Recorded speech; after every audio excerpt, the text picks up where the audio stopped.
Welcome, everyone, to the September 2021 edition of Cabaret Conversations through the 92nd Street Y School of Music. I am your host for this series, Michael Kirk Lane. Just a few reminders before we get started to our participants.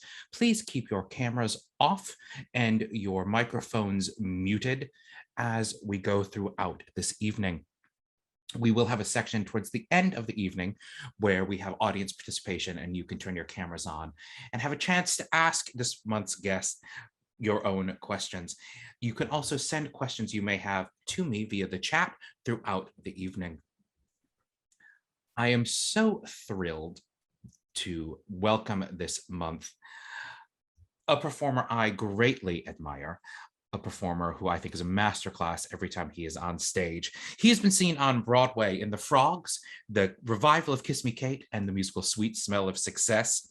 He is a 5-time MAC Award winner and also a Bistro Award recipient for both performing and directing, and a fun moment in his life from 1987 to 1998. He was the ringmaster of the Barnum and Bailey Circus. Please welcome to Cabaret Conversations, Eric Michael Gillett. Hello, Eric. How are you? I'm well, thanks, Michael. How are you? I am well. I'm so thrilled that you are with me this month. And I'm adding, there we are. Now the two of us are spotlighted for everyone throughout the evening. Gotcha. Eric, welcome. I'm so thrilled. You and I have had many a conversation about the art form of cabaret in the rooms, sitting in the back of a cabaret room, discussing the art form. So I'm glad to bring a polite version of that to an audience. Yes, Eric, very polite. How did you find the art form of cabaret? How did your life take the turn into this art form? My very first cabaret was actually in the same club in Los Angeles that Katie Sullivan's first cabarets were. Katie likes to tell people that, you know, I'm her oldest friend in show business. And we were, it would have been around 1980. I had just returned from doing a 2-year job in Las Vegas. And there was a club called the Rose Cafe and Cabaret. It was right underneath the Hollywood Freeway. And it was a wine and food bar. So like the margaritas were made with wine. So that kind of thing. KT held forth every week. It was back in the day when a club would give a sustained run to somebody. So KT had the chance to really find her footing and to discover herself as an artist, all the things that I loved about her work for decades. And somewhere along the way there, she suggested me to the owners and they booked me in. I went in with an accompanist and musical director by the name of Paul Horner. And I did my first cabarets in that club. It was fun fact, Variety reviewed one of the shows, and shortly thereafter, I got an audition for a pilot for a television show called Father Murphy that Mary Tyler Moore Productions was producing. And I couldn't figure out how I'd gotten this audition. And I went to the casting director's office and I said, I'm just curious as to how you found me.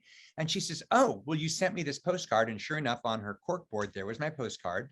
And she says, and then I saw your fabulous review in Variety yesterday. And it was a nice review. It was certainly not a fabulous review, but I guess if your name is in boldface print in Variety, casting thinks it's special. And so I owed a lot to the beginning of my career in Los Angeles to the Rose Cafe and Cabaret. And then I didn't do it again for a while until I switched rooms. I eventually started performing at the Gardenia, which was run by a wonderful man named Tommy Rolla. And I worked several shows there over the years, especially during my circus years. I would come in when the circus was in town and I would perform. And then finally, the way this came down, I was the ringmaster for Ring Brothers Circus, and they had in-house writers who wrote my score. Basically, they wrote me a brand new score every 2 years. And the material was, you know, it was just odes to elephants, essentially, you know. And I got an idea that if the producers of the show could see me do the full range of what my voice could do, they might consider hiring outside writers and writing a proper score.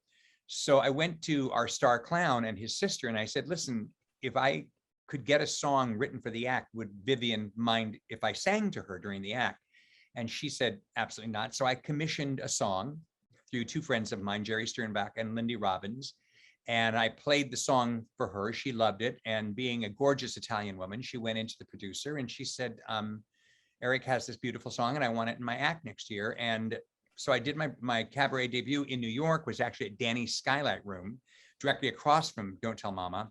And because the circus was in town, we sold out the whole run. So that was the beginning. The next day, Kenneth came to see me in my dressing room and said, he upped my contract by 4 years. And from that point on, Lindy and Jerry wrote all my songs for the show. So I owe a lot to my beginnings in cabaret. When did you make the move to base yourself in New York versus LA? Well, I always knew I didn't want to live in Los Angeles. Even though I grew up there, I'm not a freeway culture guy. And the important thing to know is that why do we get into the business in the first place? I was like a lot of kids, the Tony Awards was my biggest night of the year. And I wanted to be in musicals from the time I was a kid. And so I had been in the circus for a number of years. My path had just not taken me here. And I finally decided, I think I was 48. And I said, if I don't move to New York now, I never will. I'm too comfortable in this job. And so I started, I guess it would have been 2 years prior, I started coming to New York on every day off. I would fly in. I would appear in benefits. I put together my own benefits for Broadway Cares, Equity Fights AIDS, any chance I could get to sing. Mm-hmm. And out of that, my friend Melanie Vaughn and I sang together at the Oak Room. And Arthur Pomposello booked us in there. And she brought her agents, and her agents said that when I got to town to come and meet with them, because they would rep me. And that was the final nail in the coffin for the circus for me. I just said, it's time to move. And I got here at the end of 97, the beginning of 98. I think I got that right. Then I went right back out on the road again because a ringmaster on our sister show got pneumonia. And so they needed someone to replace him. And I was the only extant ringmaster in the country who was available. So they brought me in and I worked it for about 8 weeks until he got better. And then I came back to New York and started auditioning and continuing to perform in cabarets while I was waiting for the opportunity to move to Broadway, which happened relatively quickly. But I was fortunate because I had a home at Danny's, and it was not called the Triad, then it was called Steve McGraw's, which was the old Polson's. They gave me a secondary home, and so I started performing there a lot. And it was a chance to sing to my heart's content and anything I wanted to sing, rather than, I think the attraction of cabaret for a lot of singers is that you could be the star of a Broadway show and maybe have 3 songs. In a cabaret, you sing for 70 minutes, 75 minutes, 80 minutes, and it's all yours. It's all you curating the material. And there's an excitement to that. It's a challenge. It's a climbing Mount Everest sort of moment. And at the same time, it's a sense of achievement and a sense of sharing and giving of yourself in a way that you don't get to do in a structured show very often.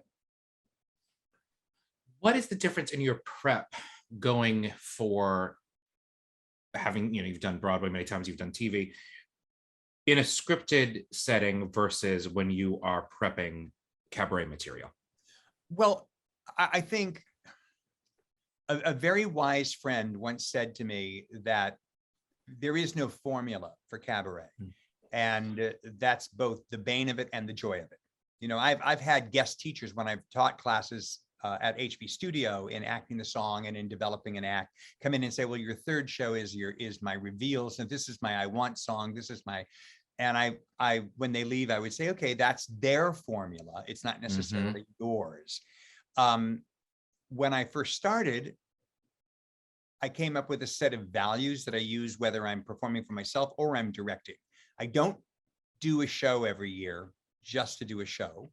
In fact, before Stop This Train, which was a couple of years ago, that you and Kenny Bell were instrumental in having me bring from a salon situation into a club for a run, I don't think I had done a new show in 4 years. I only do a show when I have something to say.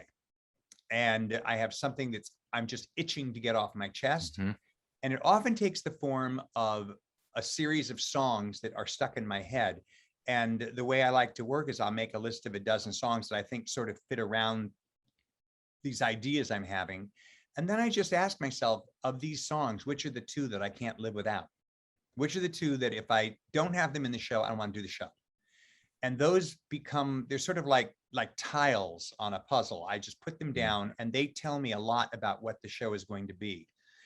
With script, because learning a script for a cabaret is such a dicey thing. If someone writes your patter, often they write in their own voice or they write as a docent.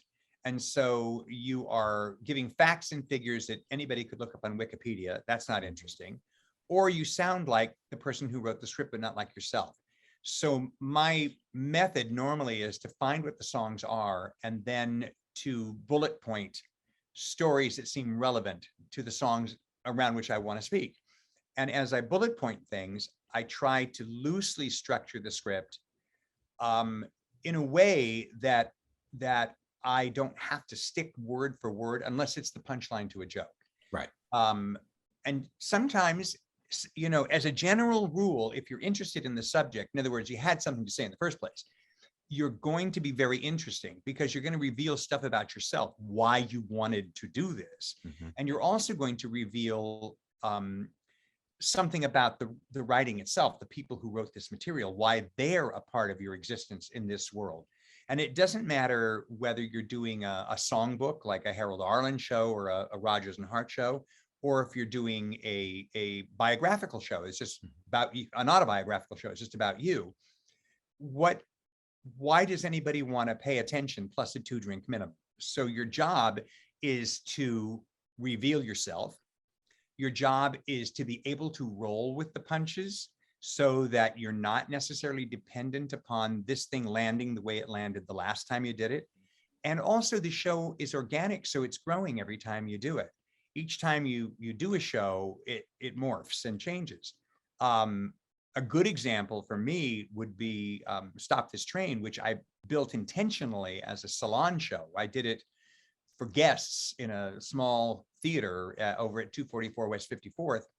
And there was no admission charge. I wasn't doing it to make money or to get reviewed. I was doing it because I had this need to talk about the aging process and about depression of all things. Mm-hmm. And I remember my musical director, Mike Petrie, said to me 3 days before we were going to do the show, he said, "This is the most depressing evening I have ever seen in my life." And I said, "I know, I got to fix that, don't I?"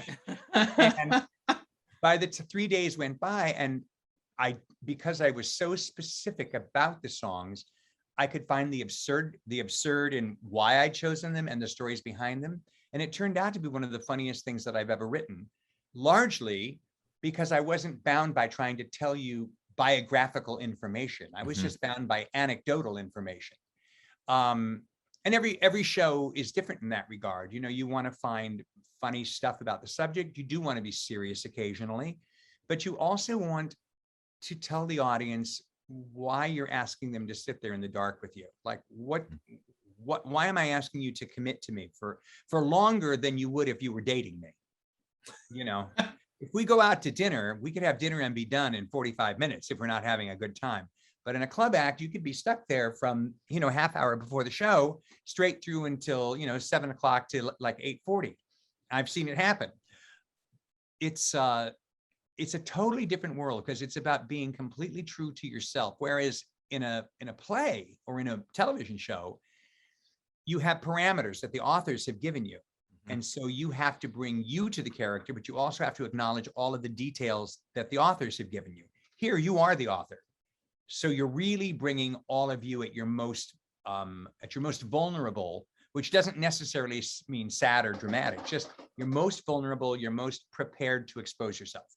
Mm-hmm. And when it's right, it's probably the most thrilling experience you can have as a performer. Do you think it's that needing to live in your truth in cabaret that makes it such a difficult transition for some Broadway performers? Well, I think it depends on the Broadway performer. I think it's just like, I know cabaret artists who are, you know, highly lauded, and I go to see the work and I think that they're very talented. I can see the talent, but I don't leave feeling that I know anything more about them than I did when I walked in. My prime examples of people that I think are or were experts at the field in this particular field. Mary Claire Heron was a marvelous vocalist. She was a marvelous singer, but she wasn't the greatest singer I've ever heard in my life. But she revealed stuff about herself and about the subject matter in a way that was so fascinating. You could have sat and listened to her the entire night and been fine if she didn't sing, truly. Julie Wilson, on the other hand, Julie Wilson didn't have to talk much because Julie Wilson revealed it all in the song. It's just there. Some Broadway performers have performed behind a character for so long that when it comes time to let that wall down and to just be themselves, that's a whole new way of performing. And I think that goes down to, then they need direction. They need somebody to help them break that wall down. And how do you do that? And how do you expose yourself and yet still feel that you can be entertaining and enjoy yourself and stay within the acting of the song? Well, then the next obvious question is, how do you as a director, because you've worked with many Broadway people making their cabaret debut, as a director, how do you lead them through that? Well, okay, everybody has a different set of things that you have to deal with. Everyone is unique. There is no cookie cutter approach to directing in cabaret. And I'm fortunate that I've been blessed with some really phenomenally talented people who've allowed me to be a part of their work, a collaborative process of their work. The examples that I would say are probably my favorites are not people who were inexperienced at cabaret, but instead they were Broadway performers who also had been in the cabaret world for a while and needed to be shaken up a little bit. The best example I can give is many years ago, KT came to me and said, I'm going to be opening at the Algonquin in the fall. And this is what I know. It's all Broadway music. That's what I've sold to them. And the show is called Autumn in New York. That's all I know. Will you direct it? And I said, I'm honored you would ask. We've been friends a long time. And I will do it, but on one condition. And the condition is, I want you to bring everything you used to do at the Rose Cafe and Cabaret when you were 22 years old to the table at the Algonquin. Because at that point, Stephen Holden in the Times was always referring to her as like a whipped cream cupcake of a dessert. And she's just this little creamy delicacy. But KT was always a belter and a full-blooded comic and capable of great pathos. And the way we broke it down, there's two stories I think are fascinating. One of them is, I asked her in this show, I said, let's frame the show around the fact that no performer ever stops being hungry. And I said, I want you to sing much more from the Fantastics. And she was a trifle horrified at the suggestion. She said, that's a 16-year-old girl's song. And I said, no, it's a hungry person's song. It's someone who's famished for experience. I said, look at you. I remember when you first moved to New York and used to dream of the day that you would play a club like the Algonquin. Now you're here every year and you're one of the crown jewels in the Algonquin's, stock of stars that play here. And yet last week, you just had a conversation with me about how badly you wanted to get back on a Broadway stage. You're still hungry, even at this age. And that's what the song is about. I gave her Old Man River, which nowadays I would probably question because of the cultural appropriation of it. But back then, everybody that knew her said, you cannot do that song. You must do that song. Totally wrong for you. And we were attending the APAP convention in Kansas City. And I was driving her to the airport and she was saying, I just think I should cut it. And I said, I pulled over on the bridge. We were over the Missouri River. So not the Mississippi, but at least the Missouri. And I said, look down there, look at the enormity of it. And look at the little teeny people that you can see way in the distance there. You're a 50-year-old hooker who's still working the docks. You're a woman who's walking to her job as a coffee waitress someplace down in one of the little shacks down there near the piers. I said, you're everybody who's insignificant. And guess what, as an actor, don't you feel that in New York all the time? I said, you can sing this song. And as it happens, it's the piece that I remember the review that Holden pulled out of the show as the example of why she was now a full meal. She was now a full 4-course meal. And I'll say, I've obviously working at the Beachman for the many years that I did, in KT at that point was playing the Beachman every year, a couple shows. So I've seen KT perform hundreds of times. The most thrilling thing I think I've ever seen her do was in your Amanda McBroom project.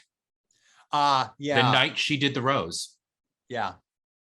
And it was the most stunning thing I've seen her do. Well, this is the thing, is that by that time, KT had dropped a lot of I'm not going to call them mannerisms. They were serving her very well. They were the things for which she was celebrated. But she had decided to use more of her arsenal. And I think, so that's one way to get to an artist. To another, you've got like Jared Spector is another kind of artist entirely. And he's been performing and being a razzle dazzle guy since he did Star Search when he was 4 years old. He's an amazing talent, and getting him to tell the truth on stage is very easy, but giving him structure that he didn't need to hide behind a script, and picking 2 or 3 great stories and let him just tell those stories. That was the way in for him. Each person has a different way in, and your job is really to find the one that makes them the most comfortable. There's someone here in the room tonight, Kit Benton, is watching the show. And the first thing that I ever did with Kit, she did a piece, basically, I can't remember the title precisely, I think it was called The French Connection, but it was about her connection to Paris and to her experiences there.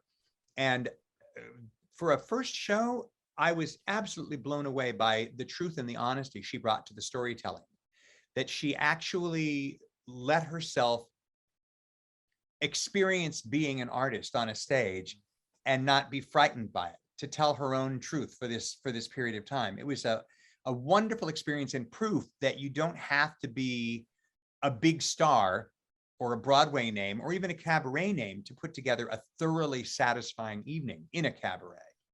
And it's in there if you let yourself actually tell your real story, tell the real truth, which so many people are afraid of doing. When Cheetah was on the series, she talked about the first time they got her to do a nightclub act. She wasn't ready. I saw that act. She wasn't ready, she said. She was too scared to be herself. Yeah. But she was, I'll tell you, I saw that act because it was during the period when Chicago shut down. And I've never forgotten it. She was breathtaking. And she was performing. Now, the last time I saw her do a cabaret, it was at Feinstein's at the Regency. And she sang Love and Only Love from The Visit, which hadn't opened yet. It had been postponed so many times. And you went, wow, that's cabaret at its finest. You know what, the best cabaret show I've ever seen in my life, this is a true story. It's a tie between Helen Schneider and her Arlen show. And Julie Wilson, who had already been ill a couple of times at the Algonquin, she did a New Orleans jazz show. She had an actual funeral band that played. She was living in her comfort zone. It was mostly songs that do you know what it means to miss New Orleans and things like that. But she was not, I wouldn't call it diminished capacity at that point, but she was not the powerhouse she had been. But you could not take your eyes off of her. And you could not for a moment not believe every single word she said, as if she were singing it only to you and the other people were being allowed to listen in. And for me, she will always be, for me, the epitome of what elegant cabaret is really all about, how it can be truthful and honest and soulful, and yet tremendously entertaining and funny all at once. She also is the greatest heckler in history, You put together, when you were doing Stop This Train, a video that I want to share with our audience about the evolution of a song from the rehearsal studio to your salon style performance, and then to a paying audience in a cabaret room. So I'm going to watch that and play that, and we'll talk about it on the other side. Awesome. This also gives you a chance to drink a little water if you'd like.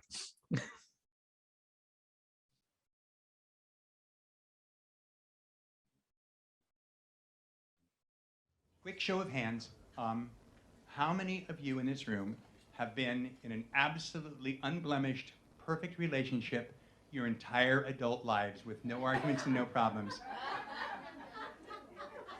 You're lying over there. Okay. Yeah. No. I know your story. Okay, I just wanted to make sure there were no unicorns in the room before we went any further. Here's the thing. If you've been in a bad relationship ever and it's broken up and people have tried to move on, you have probably had something approximating this conversation. I know I have. I can only pray, namaste, for all of you that you have not. I bet his eyes are brown. I bet his jokes are funny. He's from another town where the skies are always sunny. He's everything you want. He's what you want to see. He's everything I used to be. I bet he has that look that says, I know you so well. I can read you like a book. With words he'll come to know well. He's everything you want, so fresh and new. He's everything I used to be with you. Is he watching all the movies that you felt compelled to share? Does he go to all our restaurants wearing clothes like I would wear? Is he meeting friends and family? Is he so good in bed? Do you sometimes slip and say my name instead? I bet he's very tall. He's built just like a statue. I guess you have it all. When he's there looking at you, he's everything you want. That's very plain to see. But no one's gonna love you more than me. And yes, I know I failed to keep your heart excited. And yes, I know he loves you, but not as much as I did. You're everything I want, but what can I do? He's everything I used to be, but new. He's everything I used to be with you.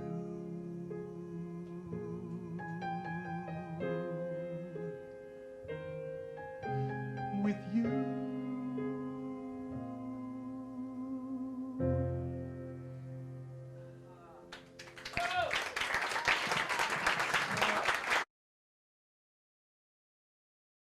I like that video. I like that video. I've used that video in the class that we do from the 92nd Street Y, connecting to a lyric. I've used that video with my students to show the evolution of the song. And you have a different, in each of those areas, you've had a different energy to the performance.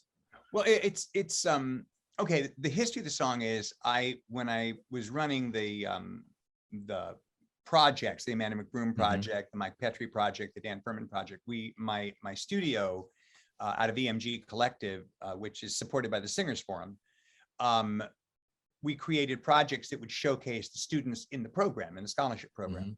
And Mike Petrie wrote that song, and a wonderful actress named Caitlin Davidson, who's a student of my colleague Melanie Vaughn's, sang it.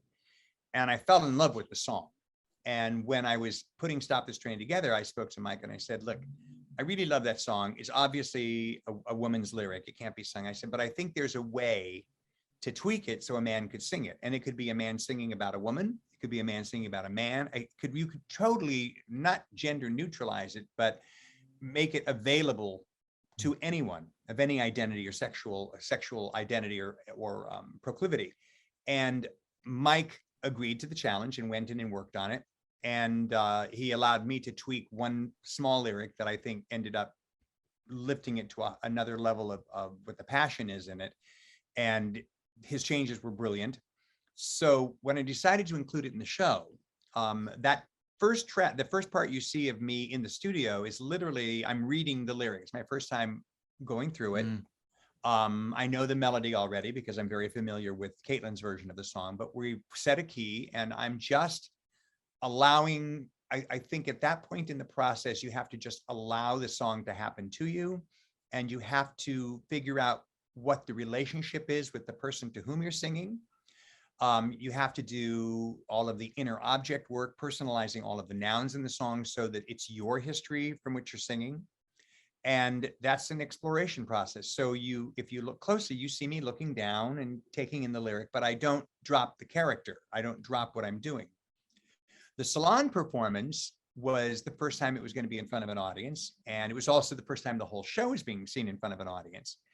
And at that point, the first time you do a cabaret, you don't know what you've got. You may have something that you love, but nobody else is going to. And when I got to this song, I realized just before I started it, I realized it was about a different person than the person I had chosen originally. And I decided to make the switch because what did I have to lose? I was in a salon.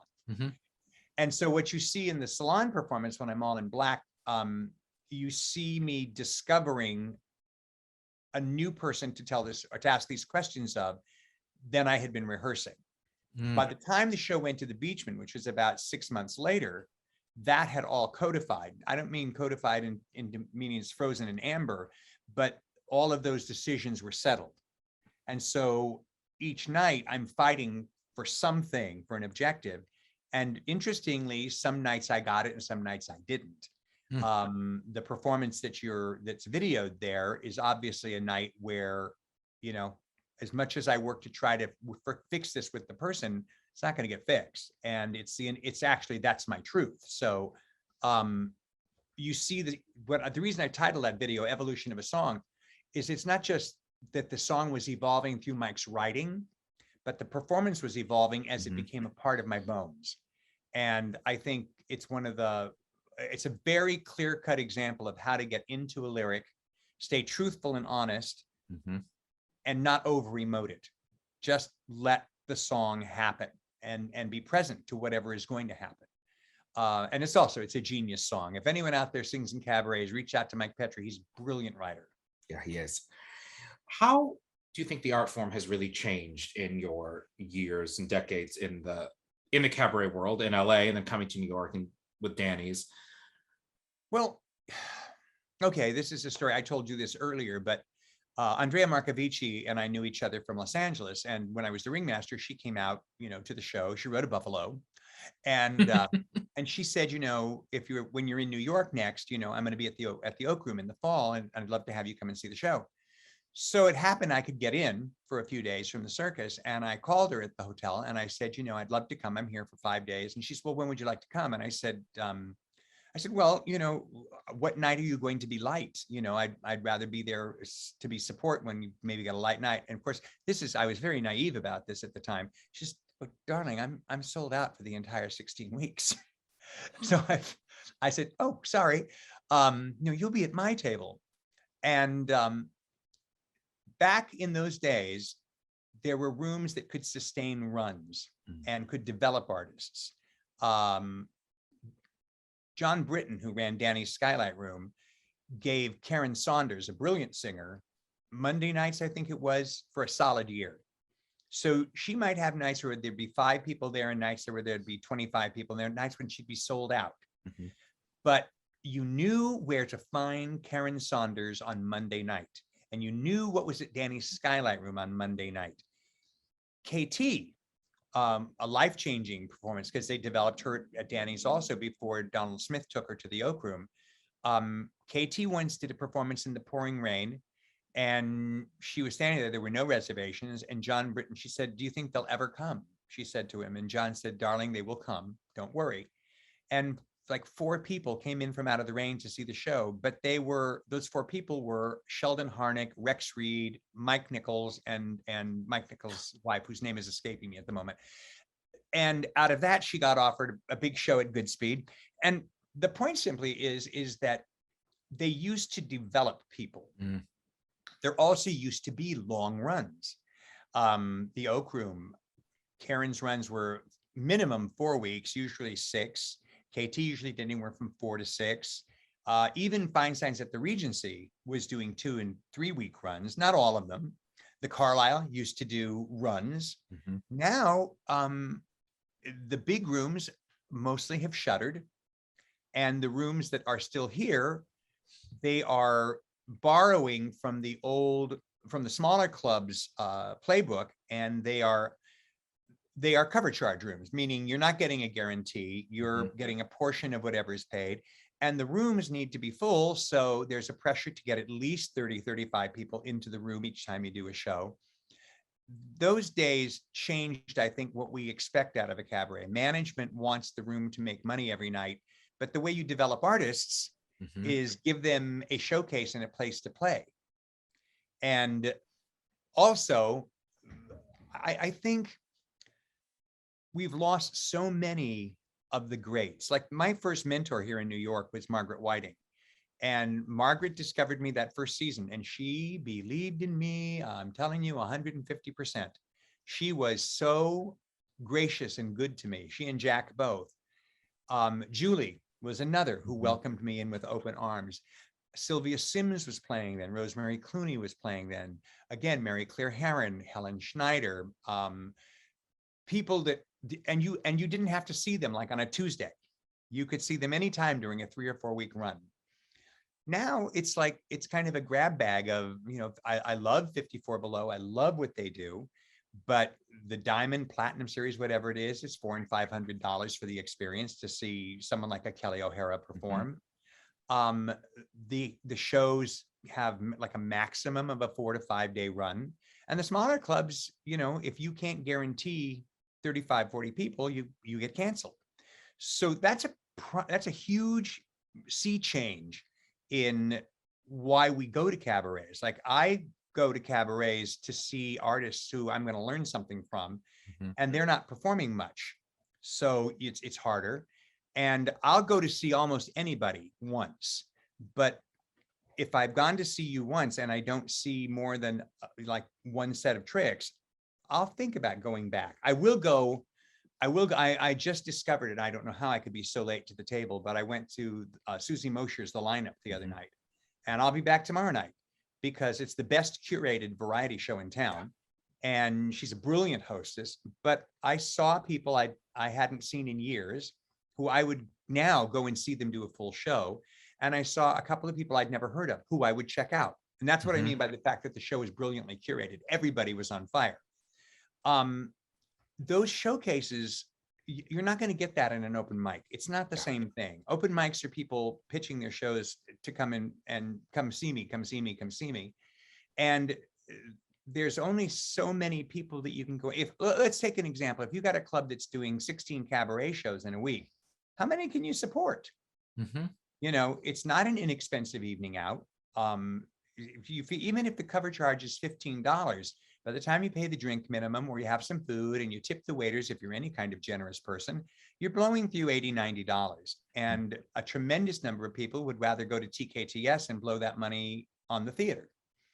So I think you have to have compelling reasons to go. And the people who made you feel adventurous were the people, well, like Julie would tell people about an artist she had seen and say, you must go see this person. Margaret would tell people, you must go see this person.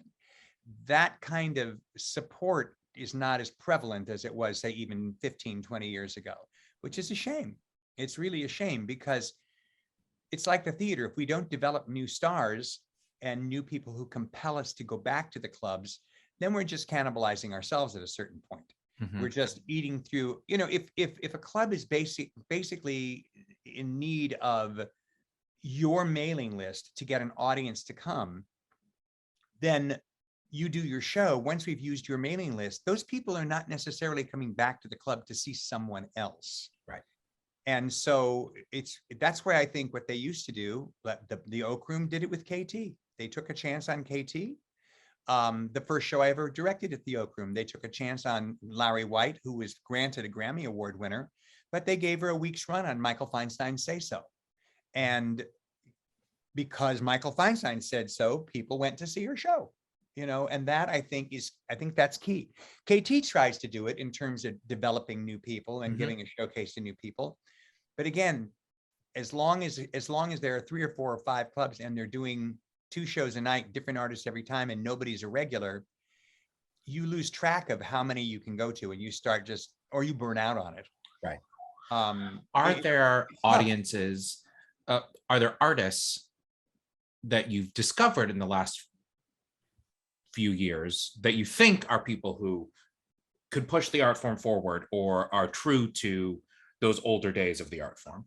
I would definitely say, granted, he's my client, but I think Jared Spector is right up there. He was a Tony nominee for Beautiful. He played Sonny in the Cher show.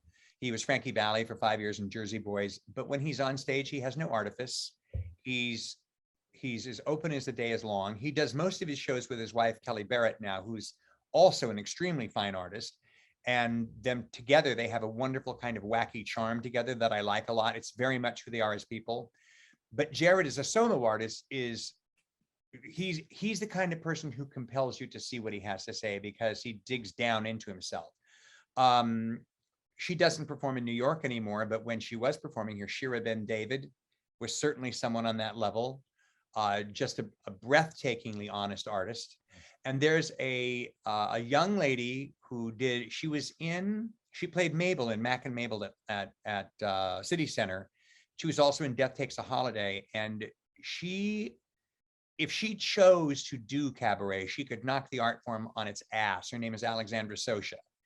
I don't think I've ever run into someone who is as gifted and as present and is such a natural in terms of breaking that fourth wall and just letting it all hang out and being there. So they're out there. There's people out there, and every day, there's someone else coming up that you go like, well, listen, I love Stephen Mosher at Broadway World because he, like the great line from Romeo and Juliet, I look to like if looking liking leads. He looks to like things. He will criticize something if he sees something to criticize, but he doesn't go in with the agenda of picking something apart. And as a consequence, when he recommends something, I read what he has to say and I go, he's so enthusiastic about that. I think I might check that out just on his say so. And by the way, that's another thing that's changed is we don't have any real, no offense to the critics, but we don't really have a codified field of criticism in cabaret anymore. With the Times not covering cabaret, well, like when I first came here, the Daily News covered cabaret, the Post covered cabaret, Variety covered cabaret, even the Hollywood Reporter covered cabaret. And between them and the Times, you had genuine coverage for the art form. Now it's all internet blogs, and some of the time it's people who are actually fellow performers who are writing. And no offense to any of them. That's awesome that they love the art form enough that they want to support it. But the general public's not hearing about it. The press that is out there for cabaret now is only being read by the people who are doing cabaret. Right. And usually even those only being read by the person whose show is being reviewed. A friend of mine sent me a review that was written about his show, and he was so thrilled. And he says, I'm just so excited about this. And I went and I checked it out like 3 weeks later. It had 5 views. And I'd be willing to bet that 3 of them were him. Yeah. A review is really, listen, if everybody's got opinions. So if you're going to take the opinion when it's good, then you have to take the opinion when it's bad. So I'm not a great believer in reviews and reading them. A review is useful to me, for any artist, me included, only for what pull quotes you can get for them to improve your press kit if you're selling yourself to a larger market. Mhm. That's where it's useful. Do you think, though, in the bigger publications pulling back from Cabaret, that's also led to some of the changes that you were talking about? Oh, yes. Yes, absolutely. Absolutely. And also corporations changing. Look, the Oak Room closed down because a corporation came in and took over the hotel. And they felt that there was more money to be made as a banquet room than as a cabaret. It was really kind of a simple business decision. Hmm. And, and I think that was basically the same reason that Feinstein's at the Regency stopped being, and it was stopping, because really that room was really all about the power breakfast.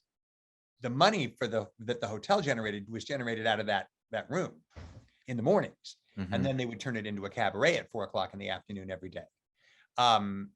It's as press is pulled back, there's less coverage to support the acts. As there's less coverage to support the acts, the runs get shorter because you're not selling well enough. We don't want to give you a guarantee if we don't think you're going to pull enough business to earn the guarantee.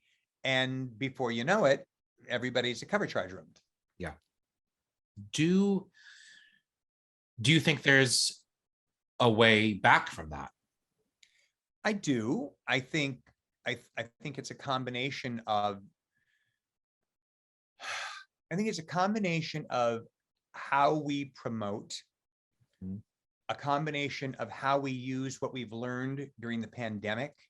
Like, okay, the most positive thing that I think came out of pandemic for Cabaret is not the return to live music. I think that's fantastic that the clubs are open again and people are going. But I think the creation of the virtual cabaret rooms like Metropolitan Zoom, which is the one I'm most familiar with, that has changed the world. It has blown my mind, because my first foray into doing this, Bernie Firshpan reached out to me and asked if I would be willing to do a show. And I was like, I don't know, Bernie. I had something I wanted to do, as it happens. He caught me at a good time. But at the same time, I thought, who's going to watch this? And, and no one's going to be able to see it. We were still locked down for the most part. But I think we sold 150 seats, which you think, well, that's nothing. Except if you think about it, almost every person who bought a ticket, there were either 2 or 3 people in the room watching the show. So it really was an audience of 300 or 400.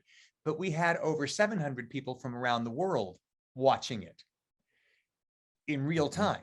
And then we had the link to the post-show viewing, and that was seen any number of times. So when it came time to do, I celebrated my 70th birthday in August, and I called Bernie. I said, I really would like to sing on my birthday. I don't have anything else to do. I'd like to do this. Bernie said, absolutely. And so I put together Water Under the Bridge. And he said, why don't you do it at the Triad as a hybrid show? Because you can now be live at the Triad, but still do the Zoom element and still do the after show link. I said, I got to tell you, Bernie, I said, I'm 70, and a lot of people who follow me are older. They are not going to come to a club during the Delta variant. There's too much confusion. I said, let's just do this again, the way we did it. And sure enough, we outsold what we sold the first time. And the worldwide audience was just as big, if not a little bit bigger. This year for the convention, KT was gracious enough to ask me back.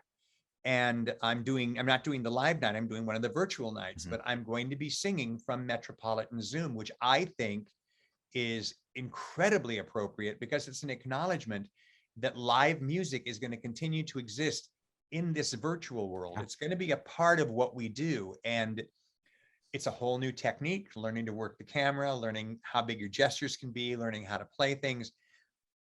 But if we embrace that, I think that could start to build audiences for people. And there's another thing that's happening, a little phenomenon, and you're actually involved with it. But Steve Olson, when he started dinner music at the West Bank, having live entertainment every night, and granted, as I tease people, I haven't sung for tips since I was 20 years old. But it turned, both times I've done it, it turned out to be I wouldn't say profitable, but people were very generous. And people saw me who had never seen me before, because there's people going in to see stuff, to eat dinner, who weren't there for the dinner music. And I have discovered people there that I might not have ever gone to see. I rediscovered Marissa Mulder there. I hadn't seen Marissa do a live performance since she sang for me in my Rodgers and Hart show at 54 Below. And I had forgotten, it's just crazy, but I'd forgotten how exquisite she is. Mm-hmm. And her just impeccable taste in music and her ability to be stunning and accessible and vulnerable, and yet not force yourself down our throats. It made me go like, the next time she's doing a show, I want to go see her. Mm-hmm. That's one of the things I think, if we just found more places where the singers could be showcased and seen. It's why I think what Susie Mosher is doing is so great, because a variety show can be a very mixed bag. Mm-hmm. I went to one once. This is a true story. I was performing at the Algonquin, and when I finished, I was on this bill at this variety show down the block. So I ran over, and I wasn't on yet. So I ran into the restroom, and these two guys who'd obviously come out of the room, their wives had dragged them. They were standing there taking care of business. And the one says to the others, well, now I know why Cabaret is dead. And I really took that to heart. And I walked back in and I listened, and the quality of the show was so up and down that if I thought to myself, yeah, they're right. They're paying like probably 125, 150 each for them and their wives to be there. And they're sitting there going, if this is what Cabaret is, then why would I want to go back to it? And I think it's imperative that if you're going to sing a show or perform a show, your story, the thing you need to say to the audience, be compelling, that your director, your writer, whoever's working with you, their team be top notch, to strip away anything that's not you, so that when new people see the art form, they see it for as great as it can be, not for the sort of most common denominator that it can be.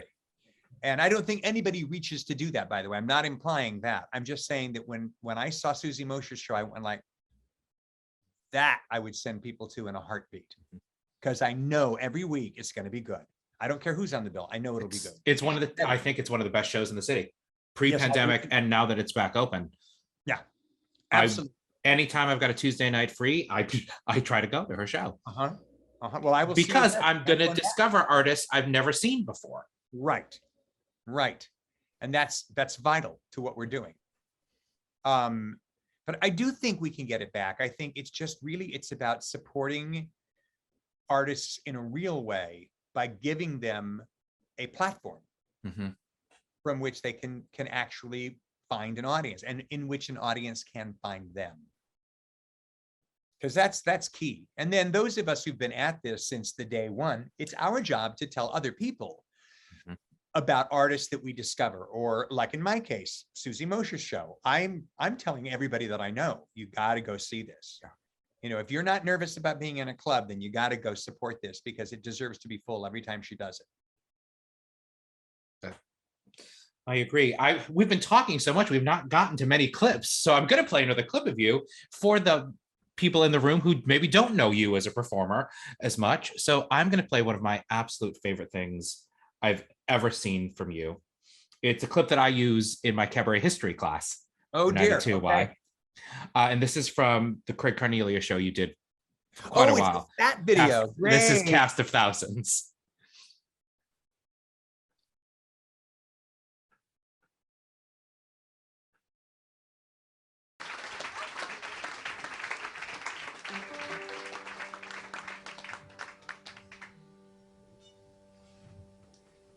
Give me a nickel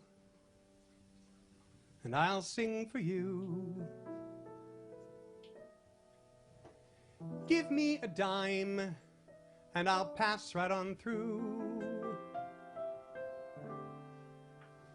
I learned long ago what I'm worth to you.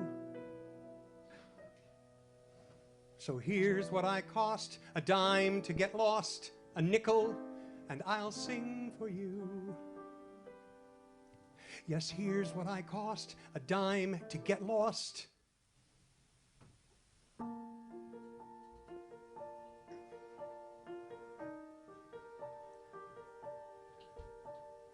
You can have the TV.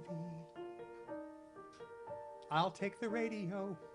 Really, I don't want the TV, just please the radio. I'd like that chair if you don't want it. Thank you. You keep the couch. You'll need a couch. That's okay. You can keep the records, 'cause it's your stereo. No, no, I won't need the records without a stereo. I'd like the kitchen chairs and table. Thank you. You keep the bed. I'll buy a bed. That's okay. The books, we can split in half. The pots and pans will do the same. The pictures on the wall, we can split in half. And you can have the Scrabble game. The money in the bank, we can split in half. And you can have your single name. Our friends, we can split in half. And we can each have half the blame.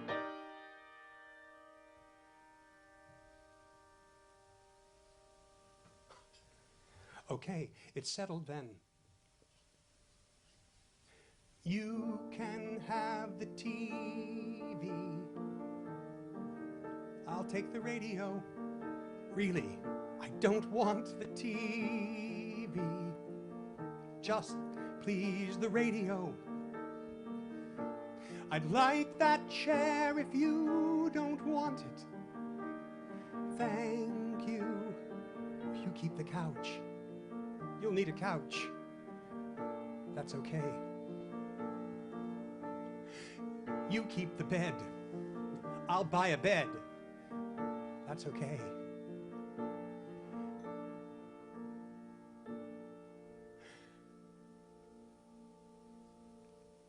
The dog. You keep the dog. I'll come around and see him now and then.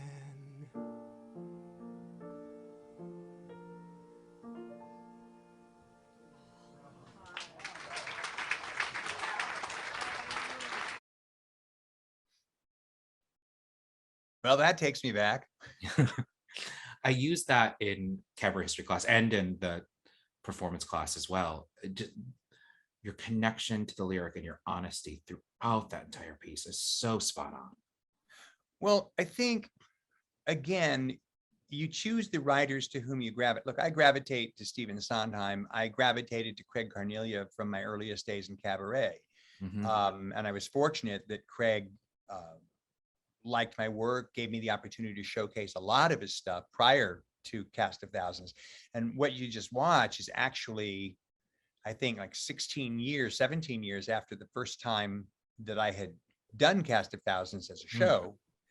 And so naturally the material is pretty much in my bones. It's interesting because I'm on a medication in that video, which is why my face is so puffy. But also I'm watching it and remembering the sinus infection I had at the time too. And yet the connection is so strong to his lyric writing. I know his people. And that show this evening, we did that evening that you have that tape from in order to showcase the show for Artie Masella, who is Hal Prince's associate director. And Artie was looking at the show to decide if he wanted to direct the theatrical version of it, which was what we were aiming at. So we eventually brought it to the Beachman and we ran it there, still concert, but developing the script some. And then we eventually took it to the Wyoming Theater Festival through a wonderful producer by the name of Vasi Lawrence, where it was literally 90 minutes, 17 characters, virtually all sung through. And, but with a libretto that raised the stakes so far beyond anything we had ever done in concert. But I sometimes think, I look back to the original incarnations of it and the album, which has been out for like, 05, 15, 26 years now. I think back to that original version, and some of that is the most pure connection to Craig, just my heart understanding his lyric writing. And he has been a huge influence on my career and my work. So I'm forever grateful that he gave me the permission to do that show. And the last incarnation in Wyoming was not really that long ago. No. I think 5 years now. I think it was 5 years. And we still have the permission to take, to do the show in theaters around the country or to do it in concert. But life and time have taken me in other directions. I'm doing much more television and film now than I was then. And I started developing other shows, so I don't know whether we've talked about, if things get semi back to normal in a year or so, I would love to take it to Edinburgh, because I think it's a great show for the Edinburgh Festival and it would be fun to do it there. But I've also thought about just doing it in a club again, just a modified version with some of the costuming and definitely the libretto, but not the staging the way that we had it, because it's a very different show in the theater than it was in the concert world. The stakes are much higher. Do you ever think you'll do a theater run of it here in the city?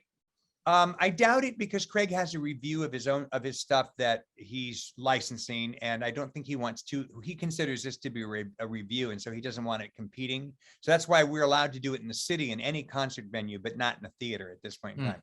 You never say never to anything. Artie's very persuasive. You never know; things could change. It's true. Or if we went to Edinburgh having sat with Artie for a couple meals, it's quite true.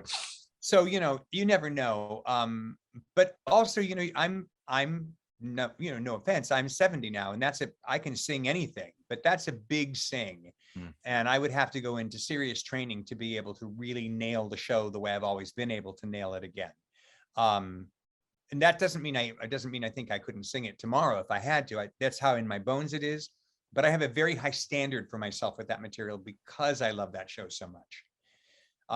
That's probably, it's not my favorite thing that I've ever done, but it's up there in the top 3 or 4. Talk about the Amanda McBroom project, which is one of my favorite things you've ever curated. Having seen it from the version with hundreds of ladies over the course of a weekend to the theatrical workshop of it. Okay, so the Amanda McBroom project, I've known Amanda like forever, and I went to see her during a blizzard at the Carlisle to pitch the idea to her.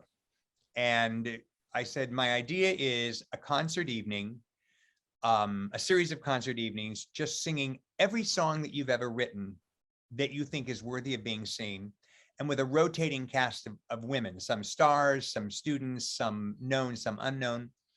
And so it was like, I think it was 45 or 50 women over 4 nights. And each show was unique. There were certain songs that repeated, but with a different singer. And then there were certain pairings that were different, but the basic running orders of the show were different every single night. And what we were looking for, I worked on this with Artie Masella. Artie and I were looking at the material to see what would make a viable review of Amanda's music. And after doing these 4 nights, we went back to Amanda and we said, we played the tapes for her. She loved them. And we hired Steve Orich, and he came in to orchestrate. And we got Mandy Gonzalez, Karen Akers, Carolyn Montgomery Ferrant, Katie Sullivan, and who was the other woman? It's escaping me, and I'm gonna Laquita Nicole, who is a powerhouse singer, just unbelievable.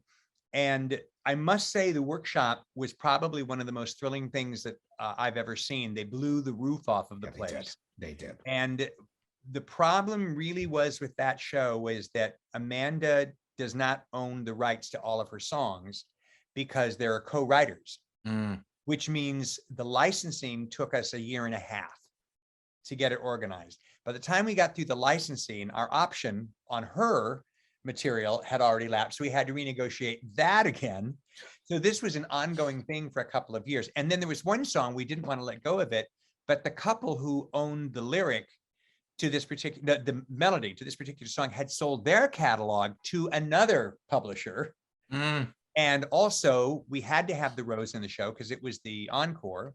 Right. And Amanda doesn't own the Rose. Warner Chappell owns it.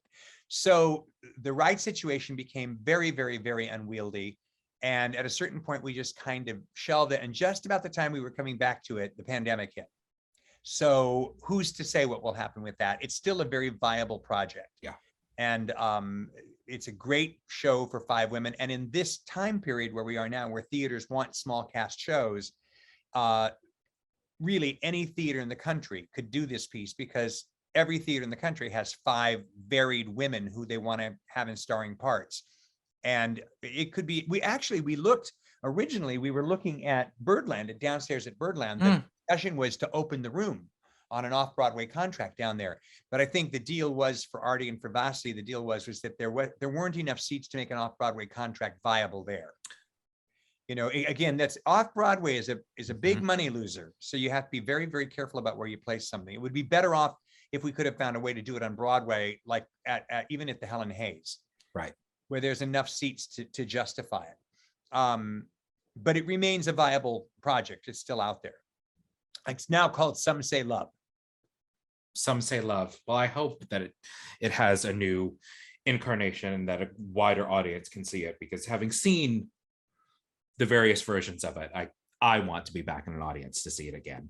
There were people who were coming up to Vasily and to Artie at the workshop saying, you know, I want in. So we knew the interest was there. It's just when we got into and Artie's a very experienced person, but none of us had really reckoned on how many collaborators there were.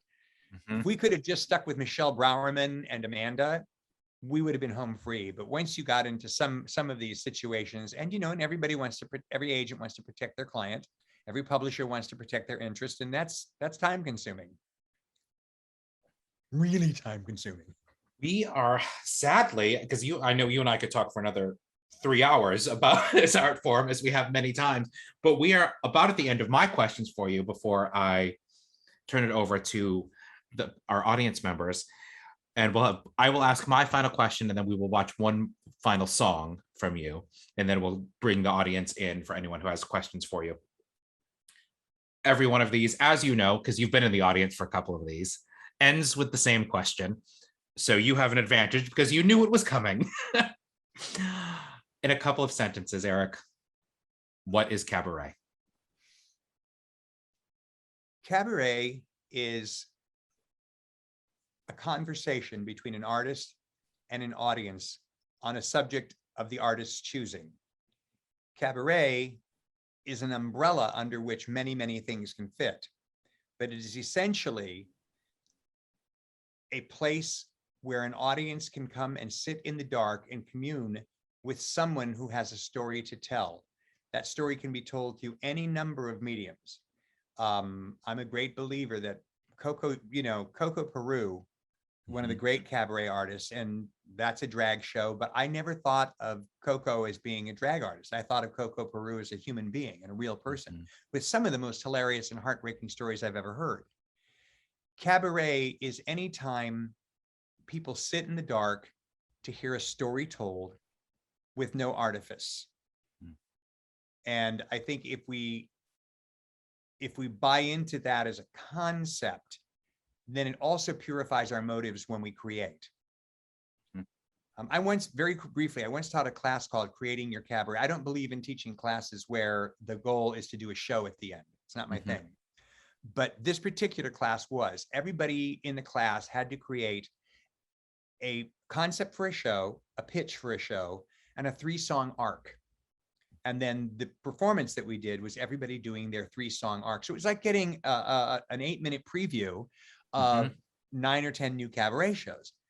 I was fascinated by how freeing it was for the students not to be worried about the songs had to fit into an order so that we had a ballad here and a this there or that there. Instead, I'm going to do a show about the French Resistance and how I discovered, my mother discovered music in the basement of a building as it was being bombed out. Another person doing a show about his experiences and his travels around the world. Each one of them Jessica Grove was in the class. She did a whole thing about what it was like to have been Dorothy, because that was her first big job. And each one was so refreshing. And I thought, if you really stick to your guns that you need to have a story to tell, Nope. audiences will come and listen. I love that. I have one more clip of you that we're going to share. Since I picked the two depressing ones so far, I will go at a lighter, upbeat. I prefer that. Thank you. This is also from Stop This Train, and also by Mike Petrie, correct? It happens to be by Mike Petrie too, yeah. And this is Without a Stitch On.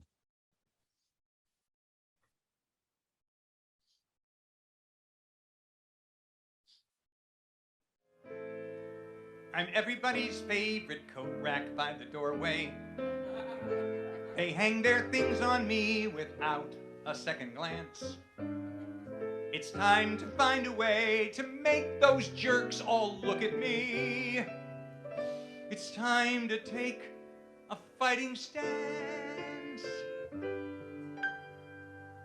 So, when I get out of my bed, I'm gonna be naked. Once I'm showered, shaved, and fed, I'm gonna be naked. I'm sick of rules, I'm sick of games, I'm sick of sleek designer names. I got a belly full of flames, Lord knows I can't shake it. So when I jog or ride my bike, I'm gonna be naked. And I'll find out what it's like to live my life naked. Who knows what these clothes are for? I don't need them anymore, 'cause now I go without a stitch on.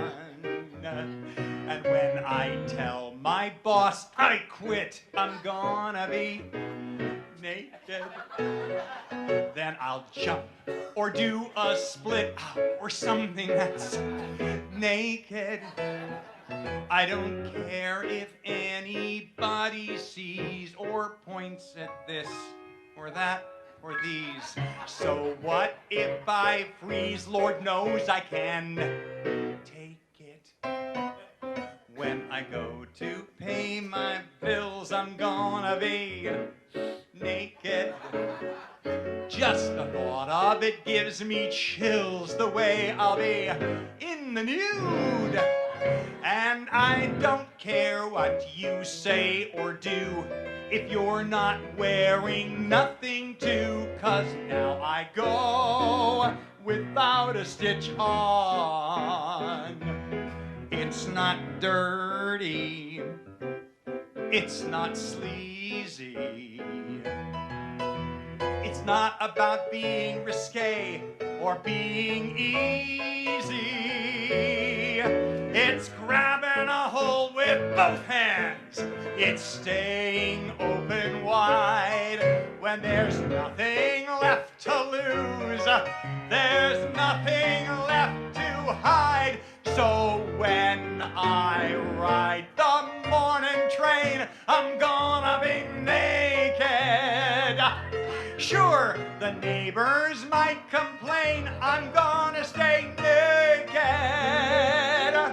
This maladjusted malcontent could be the first nude president, and they'll swear me in without a stitch on. And I'll rule the world without a stitch on.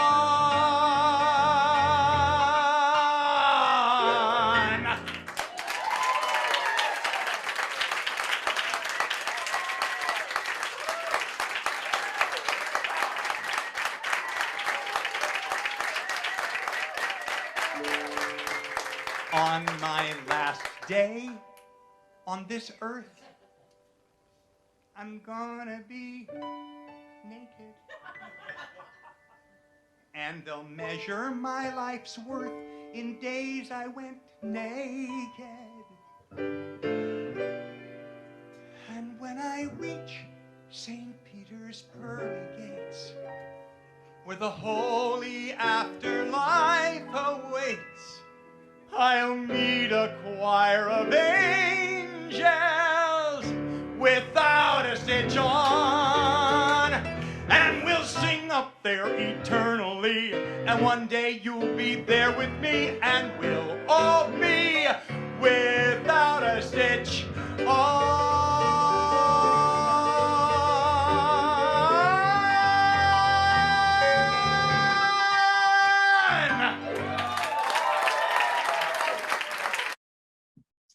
That I is the forgot how much I amazing love that song. Eric Michael Gillett. I love that song by Mike Petrie. Two wonderful songs by him this evening. A great collaborator of yours. Well, Eric, it's time for me to invite our audience members to join the conversation. If you would like to turn your cameras on, I'm switching us to gallery view, and you can join us. If you have any questions or anything you would like to say, just raise your hand and I'll invite you to unmute where you are. Welcome. Oh, some familiar faces to the series popping on camera. Anyone have any question or anything they'd like to say? All No. clapped on the Western Front. That was possibly the best possible review of Cabaret. And he is the absolute penultimate teacher in the world.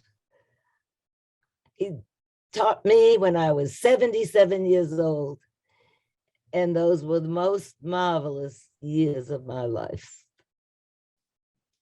That's Cookie Stark. Cookie, it's great to see you. And you have done some amazing work with Eric over the years that I've gotten to witness. So thank you for being here tonight as well. I wouldn't miss it for the world. Anyone else have any comments or questions this evening?